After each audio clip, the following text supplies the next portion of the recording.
Baby હા મારું transfer કોઈ બીજી સિટીમાં થઈ જાય તો તો સારી જ વાત છે ને. સારી જ વાત છે, પણ પછી તને ફાવશે એકલા હાથે? પણ હું ઘરે કેમ રહું એકલી? હું તો તારી સાથે આવીશ ને. ના એટલે એકદમથી થોડી તને લઈને જતો રહું. કોઈ નવી જગ્યાએ જવું તો ત્યાં જઈને જોઈએ કે કેવી જગ્યા છે, કેવા લોકો છે, રહેવાનું કેવું છે, ખાવા પીવાનું કેવું છે, પછી તને બોલાવીશ ને. જનરલી આમ તો 1 મહિનો જેવું થાય, પણ અગર હું જઈને ફટાફટ બી કરું તો બી અઠવાડિયામાં કદાચ સેટલ થઈ જવું, અને કદાચ ના થવું તો કદાચ રેડી બી લો બોસ સામે કે પાછો આવું. તો પણ હમણાં સવારે જ ફોન આવ્યો કે 1 વીકમાં નીકળવાનું છે, તો જવું પડશે મારે 1 વીકની અંદર. એક કામ કરીએ ને, હું હમણાં 1 વીક જતો આવું, નવી ટીમને નવા લોકો સાથે કામ કરીને પછી બોસની સામે રડી લઈશ કે ભાઈ નહીં ફાવતું, નવી જગ્યા પર આમ તેમ, મારી વાઈફ બી અહીંયા છે એમ કરીને. હવે તું જોડે આવીશ ને તો મારે ના પાડવાના ચાન્સીસ નહીં રહે કે ભાઈ તમારે તો 2 જણા છો ને પહોંચી ગયા ને તમે લોકો એમ. એના કરતાં તું વિચાર લે, હું આવું વોશરૂમ જઈને. સારું, લાવો જરા ચેક તો કરીએ.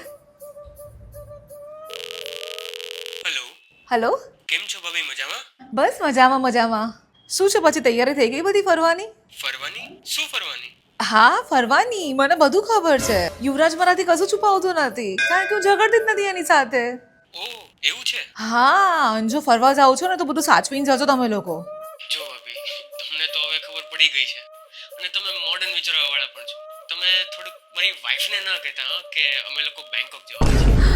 બેંકોક? અરે ના, હું ક્યાં બધું કહેવા જવાની હતી એને. ટેન્શન ના લે, તું કઈ જ નહીં કહું એને. હા, ચલો, થેન્ક યુ, બાય બાય. કઈ નહીં, ચલો સાચવીને જજો. હા ચલ બાય. બેંકોક?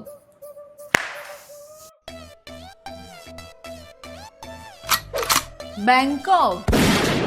ના, બેંગ્લોર જવાનું છે. ના તારામાં ઠેકાણા છે, ના તારા ભાઈબંધોમાં ઠેકાણા છે. બધું બોલી કાઢ્યું ને મારી આગળ. કોઈ મિસઅન્ડરસ્ટેન્ડિંગ થાય છે. બેંગ્લોર જવાનું છે, પણ ફ્લાઇટ વાયા બેંકોક છે. સસ્તી પડતી નહીં ટિકિટ, એટલા માટે. બેંકોક? ચાલ તારી ટિકિટ તો હું નીકાળું છું. ચાલ.